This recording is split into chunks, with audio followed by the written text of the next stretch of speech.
Berber in ethnicity, but Judaic or Hebraic or Jewish in religion.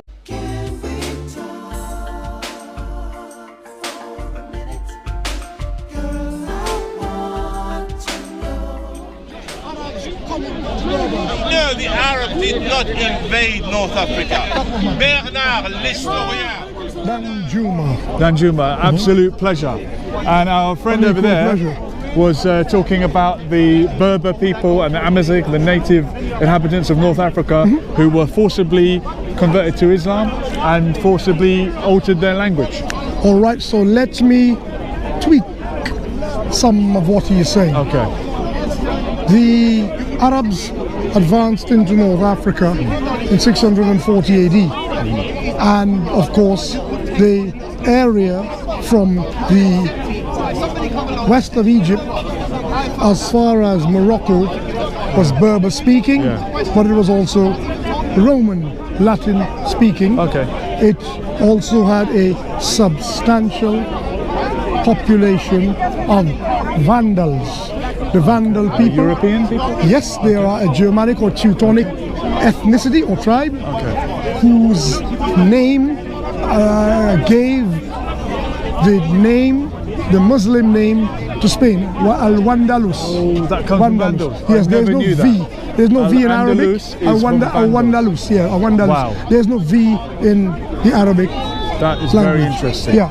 So, to tweak, to investigate deeper into what he is saying, it is a little too facile to say that Berber culture was destroyed and Islam forcibly imposed upon the Berbers by the Arabs. It's not that simple. On one end he's right, but you telescope, you exaggerate the argument and he becomes wrong. You can make an argument and then stretch it so thinly across your point it'll burst. Well, that's a really good expansion that I think he's done there. So I've mentioned there were Greeks, there were elements of Punic speaking or Phoenician population in North Africa. The Romans managed to wreak a lot of destruction in North Africa on 2 occasions. On the second occasion, Emperor Justinian re-Christianized, hear the word I'm using? Re-Christianized North Africa, because after the fall of the Second Temple in roughly 70 AD at the hands of Emperor Vespasian's son Titus, many Jewish people that were living in Palestine fled to their co-religionists in Spain and in North Africa. So the Sephardic Jews, right? So they were to be, they were to become Sepharad, they were to become, but not only that, they also at that time were a proselytizing religion, contrary to what people think. So a lot of the Berbers on the eve of Islam were Berber in ethnicity, but Judaic or Hebraic or Jewish in religion. I went up into the mountains. Kahina, for example. Okay. I went up in the mountains in Morocco, and the Berber people there, a lot of their pottery had Stars of David on it. And I said, "Are you guys Jewish?" And he said, "Well, some of our ancestors were." Some of them are now Jewish, but they prefer to following the troubles in the state of Israel. A lot of the Sephardim and the Mitzrahim were obliged to go to Israel after the 1940 conditions became difficult in the some of the conditions were exacerbated, as in Baghdad, by Jews, Israelis, who bombed Sephardi Mitzrahi cafe in Baghdad to terrorize or to force the people into a state of panic, to make them come and populate the city. But that's a sidebar. Let's get back to North Africa. In North Africa, what you have is a place that is already polyglot, multi-ethnic, and original culture is already under serious threat by the time the Arabs arrived. Now, it took 50 years for the Arabs to convert the Berber to Islam. Yes, there were bloody clashes between the two.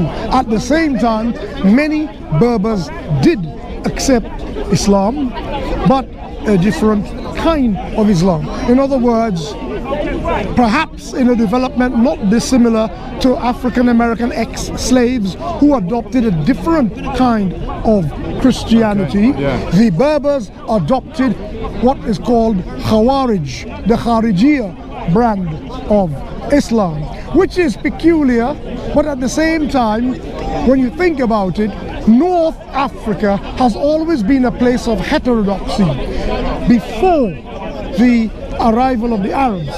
The Christianity in North Africa was Aryan, it was Donatist, there were different heterodox forms of Christianity. So North Africa, there must be something intrinsic in the Berber spirit that repurposes everything they adopt, customizes it, and makes it their own.